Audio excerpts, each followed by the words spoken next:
Hello అందరికీ. కొబ్బరి పాలతో ఎప్పుడైనా కొబ్బరన్నం ట్రై చేశారా? ఈసారి ఇలా ట్రై చేయండి. చాలా అంటే చాలా టేస్టీగా ఉంటుంది. ఫస్ట్ పచ్చి కొబ్బరిని చిన్న చిన్న ముక్కలుగా కట్ చేసుకొని మిక్సీ జార్లో అయితే వేసుకోవాలి. అలానే ఒక గ్లాస్ వాటర్ వేసుకొని మిక్సీ పట్టేసుకోవాలి. మిడిల్లో కొన్ని వాటర్ వేసుకుంటూ మిక్సీ పట్టుకోవాలి. ఇప్పుడు ఒక గిన్నె తీసుకొని స్ట్రైనర్తో కొబ్బరి పేస్ట్ అయితే స్ట్రెయిన్ చేసుకోవాలి. ముఖ్యంగా పాలు అయితే చిక్కగా ఉండకూడదు. అలా ఉండకుండా చూసుకోండి. ఇంకొక గిన్నెలో అయితే ఒక స్పూన్ నెయ్యి వేసుకొని కొంచెం ఆయిల్ వేసేసుకొని హోల్ గరం మసాలా స్పైస్ అయితే వేసుకోవాలి. బిర్యానీ ఆకు, 2, 3 పచ్చిమిరపకాయలు, అలానే సన్నగా తరుముకున్న ఆనియన్స్ వేసి కొంచెం సేపు ఫ్రై అవ్వనివ్వాలి. ఆనియన్స్ త్వరగా ఫ్రై అవ్వడానికి కొంచెం సాల్ట్ అయితే వేసుకుంటే త్వరగా ఫ్రై అయిపోతాయి ఆనియన్స్. ఆ తర్వాత కొంచెం పుదీనా, ఇంకా ఒక టేబుల్ స్పూన్ అల్లం పేస్ట్ అయితే వేసుకోవాలి.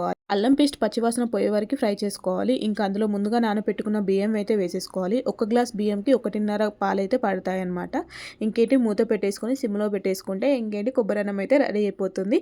ఇది ఏ వెజ్ కర్రీతోటైనా నాన్ వెజ్ కర్రీతోటైతే సూపర్గా ఉంటుంది. మీరు కూడా ట్రై చేయండి.